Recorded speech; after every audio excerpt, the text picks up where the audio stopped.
Hey, this is Mike from the Run Testers. This is the Garmin Forerunner 570, a new line in the Forerunner range, but effectively replacing the Forerunner 265 going forward. Now, myself, Nick and Kieran have all been living with what is now considered Garmin's mid-range Forerunner watch. We'll take you through what you need to know about this watch, get into our running thoughts, and then let you know whether the Garmin Forerunner 570 should be the watch on your wrist to track your runs.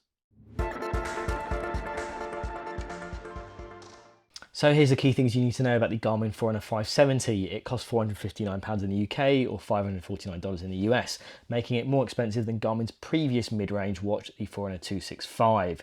There's two sizes, 42mm and 47mm, with Garmin including an aluminium bezel and brighter, higher resolution displays than the 265. Feature-wise, you've got Garmin's latest multiband GPS technology, Elevate Gen 5 heart rate sensor minus the ECG mode, and running features including an improved interval mode, Pace Pro pacing strategies, race predictor, and projected race time. There's also breadcrumb style navigation and Garmin's latest safety features. As a smartwatch, you have a built-in microphone and speaker to make calls over Bluetooth, and there are new evening reports to give you a summary of your day and make suggestions for the following day. Battery life ranges from 10 to 11 days in smartwatch mode, depending on model, and gives you 13 to 14 hours of battery when using the most accurate GPS mode. So in testing, I've been wearing the Forerunner 570 for a month now, ever since we picked it up at the Garmin HQ in Kansas. I've had it working alongside the Forerunner 970. I've also put it up against the Fenix 8 AMOLED. I've been wearing it 24/7. I've been using it for training and racing, draining the battery life a couple of times from full to empty. But before we get into all of that, first up, let's talk about the design. Now, this is Garmin's most expressive watch yet, with bold colours, loads of customization and personalization for everything from the watch faces to your mid-run data fields.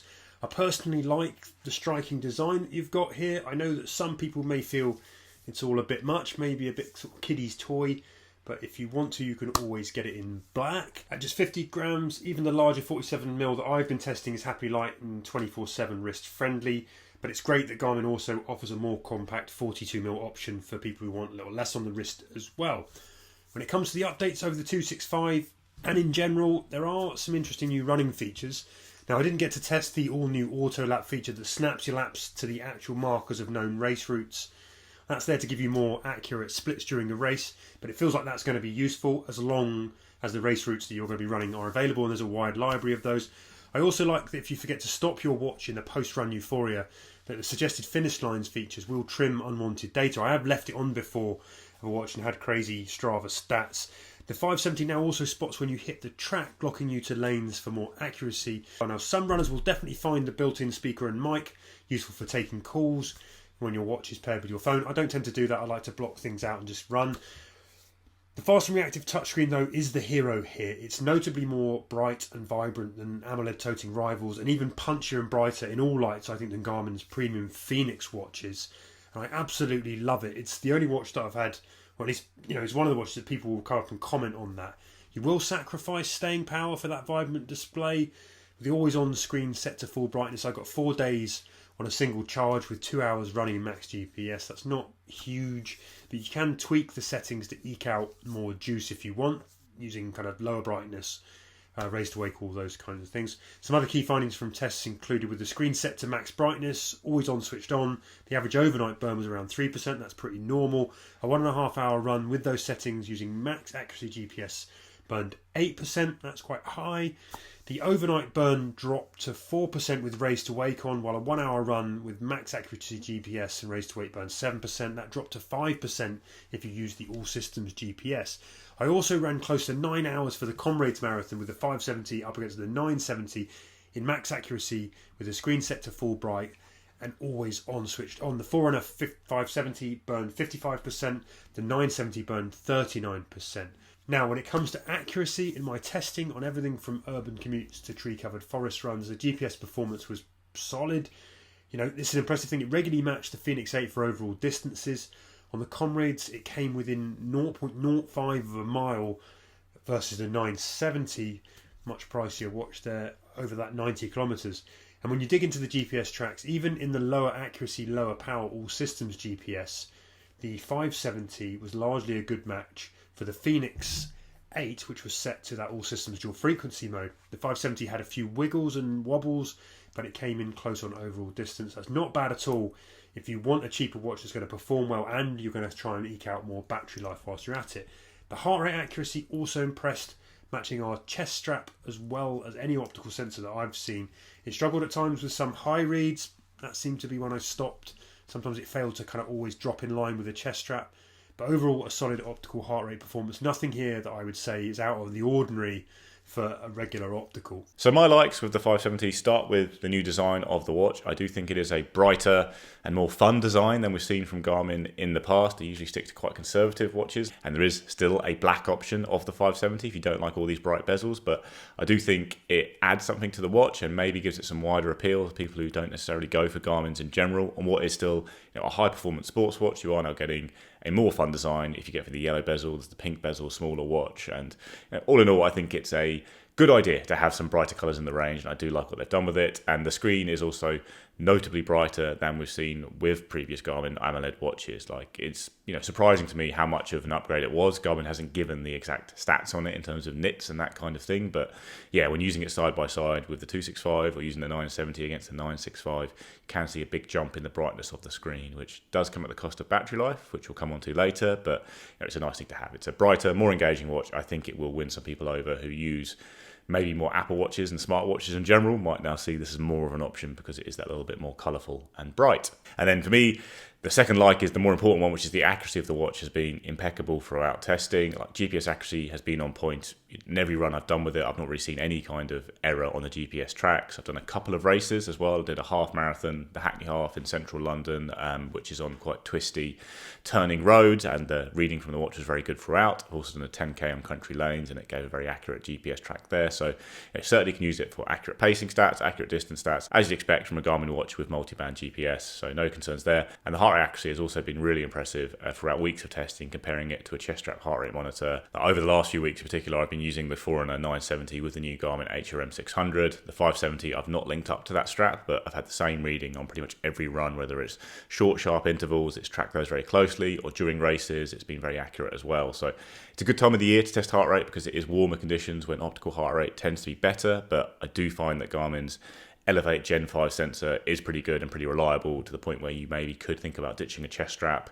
I might still use one myself when it comes to the winter months in particular as a slightly safer option, but yeah, the accuracy has been flawless throughout the testing I've done with the watch. And the last like is just the general smooth experience you have here with this watch. It's all very polished, it all works really well. The user interface is nice, like they've rejigged it a little bit to be more like the stuff you get on the Phoenix 8, and yeah, it's a very usable and enjoyable watch to interact with throughout the day. Very snappy responses, the touchscreen works really well, there's lots of nice bright colours to demonstrate stuff like training analysis, of which there is a lot on the watch. Like, you don't get everything on here, like including some of the new stats on the Forerunner 970, but yeah, it's a very easy and good experience to use this watch to track your training and wear every day. So starting with those lights, and I will start with the display. Garmin promises its brightest AMOLED display. That's absolutely what you get here. Now, I've been a long-term user of the Forerunner 965. I've spent a lot of time with the Forerunner 265, which debuted that AMOLED display technology on a Forerunner watch.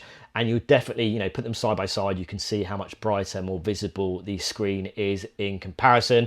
And I do think that is something I've really noticed in my time with the 570, definitely on the positive front. I think the other thing being that the run tracking experience is very good. Now, you're not getting all of the kind of training and analysis features that we are seeing on the Forerunner 970, things like running economy, running tolerance, which I think would be nice features here. But in terms of having really kind of strong multi-band GPS kind of performance, getting pretty good heart rate tracking performance as well from that kind of new Elevate Gen 5 sensor, despite not getting the ECG kind of support here, is very good. All the metrics around that have been very solid overall for me as well. And then the last thing is that Garmin is trying to make its watches better smartwatches. And I think if you look at all of the other sports watch brands, Garmin is definitely very much ahead of the competition in terms of doing that. Now, the big story here is that it's adding that built-in microphone and speaker, which we've seen on other Garmin watches.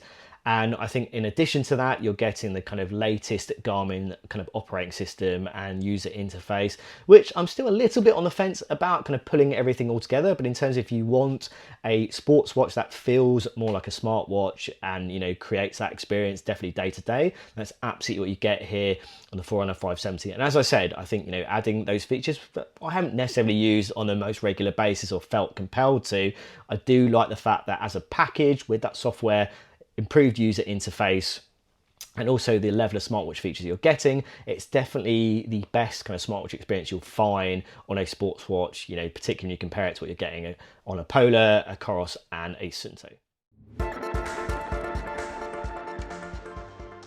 Dislikes with the Forerunner 570 start with the battery life, which has taken a big hit actually because of this new screen. Garmin just released a free update for the watches that they say will improve the battery life on the larger Forerunner 570, which is the one I've been testing, the 47mm watch. But so if I have the screen always on, it's only been lasting me kind of 3 or 4 days on a charge.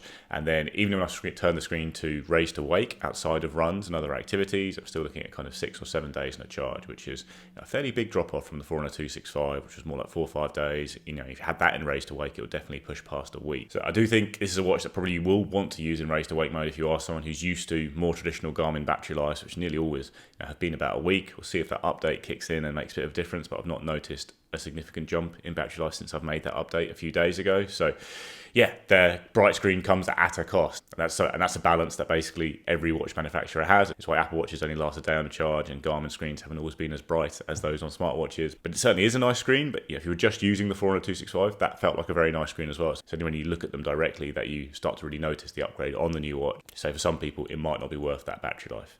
Then there are some missing features on the watch, which is a big dislike, which really feeds into the value proposition of this watch, which is the main dislike I have with it. We usually talk more about value in the verdict section of the videos, but it's a really important bit here with the 570. Like, this is a really expensive watch. It's a big price jump from the previous model, which is also now in sales, and you are not getting, I think, an equivalent jump in features that you might have expected with this watch, especially when you look around what's available elsewhere on the market. So you aren't getting offline maps. That's the big miss here.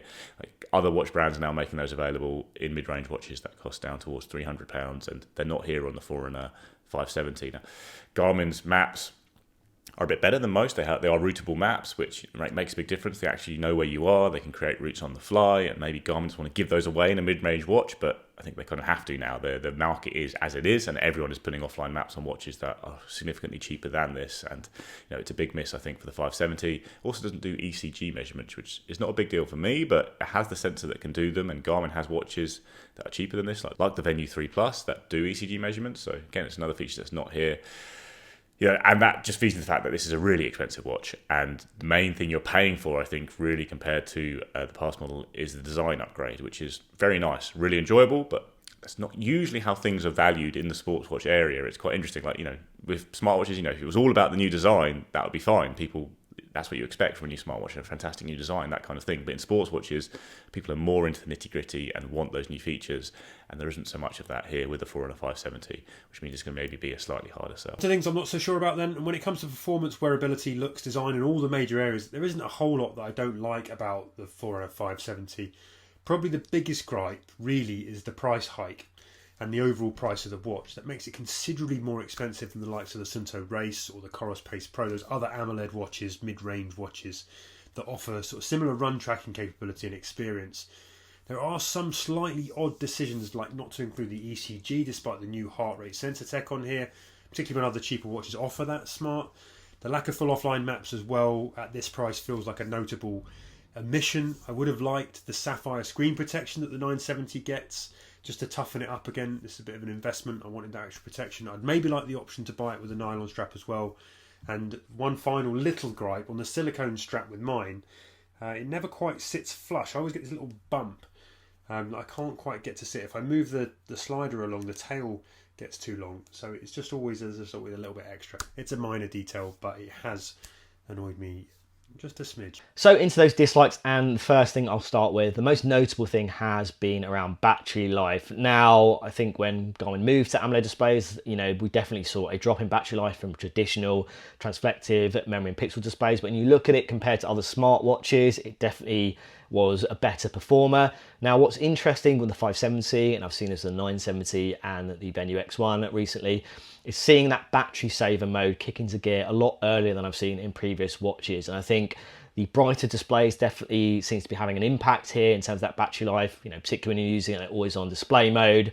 And you compare it to the battery numbers on the Forerunner 265, which is his natural predecessor, then it definitely is a little bit of a drop on that front. And as I said, slightly worrying concern that is becoming a little bit of a trend on Garmin's watches. Garmin has rolled out a software update to try to improve things. The other thing is inconsistency of features across kind of Garmin's watches, and it's something that's been going on for a long time. Now you're getting those kind of new voice features here that's powered by that speaker and that built-in microphone, but you're not getting all of the voice features that Garmin offers. You're getting most of them, but you're not getting the voice notes feature, which seems a bit odd, and it seems to be reserved for the Phoenix watches. Maybe that's a storage thing, but it seems weird that you wouldn't have all of those voice features here on the 570. And the last thing I want to talk about is feature sets, and I think particularly feature sets in terms of how the 570 compares to other mid-range watches. And just taking out one feature, I think, or lack of feature, is full mapping support. Now I know that the kind of breadcrumb navigation support for most people, it's going to be absolutely fine. I kind of like the experience of being able to see those kind of full mapping, kind of experiences on the watch. And I think given how much more the 570 is, where it sits in terms of price range, I kind of expected it to be here. It's not here. And I think, as I said, given how much more it is than the 265, I feel like that's a feature that probably should have been included here on the 570. But overall, I have had a good experience tracking my runs with the 570. I just think there's a few things, a few inconsistencies, a few kind of areas where I'd be a little bit concerned about kind of in general, also just more disappointed that there's certain things that are not here, and really those kind of inconsistency that we're seeing across the Garmin range, particularly on the Forerunner side as well. Then, and the 570 comes at a premium, and the big question really is going to be whether or not there's enough here in this watch to convince you to suck up that extra cost. Broadly speaking, you're going to get similar run tracking and training firepower as the Forerunner 265, the predecessor. It's just going to come with a few new tools, Garmin's brightest ever smartwatch style touchscreen, and an £80 or $100 price hike. If you already own a Forerunner 265, there's probably not enough here to warrant an immediate upgrade to this watch. Not unless you're drawn to the beautifully bright display and the more expressive sort of early Apple Mac-esque colour combos. If you're not a Forerunner 265 owner already, or you're looking for a new watch, I don't think this watch will disappoint. And ultimately, I think it will come down to whether or not you really want that bright screen and the styling. The lack of offline mapping and ECG might put off some people, and it seems odd decisions to leave off that ECG when rival and cheaper watches offer it. If you can get past those omissions and your budget can handle the extra price pump, this is a great looking watch. It's a good performer with enough firepower to cover pretty much most runners' needs, for anything sort of training up to a marathon and beyond. Now, if you're weighing up whether to get the Forerunner 265 or the 570, I think the wallet really says go for the Forerunner 265. You're going to get pretty much the same deal. Maybe even the older Forerunner 965 offers good value now, but for something that looks much better, it's got that really bright AMOLED screen, offers a few new tools.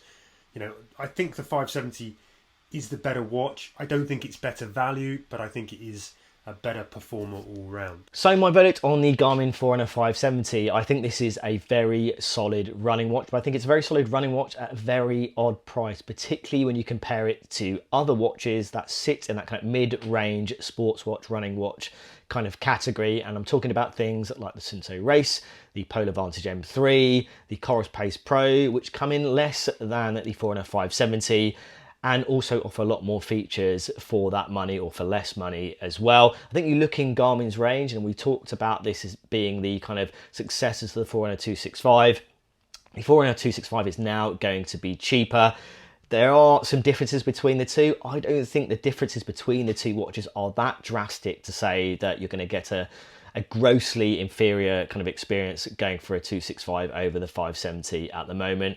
If you want that kind of big bright display compared to something like the Forerunner 265, if you want some of those latest kind of software smartwatch features, the microphone and speaker that you're now getting on the 570, then there might be reasons to go for this watch.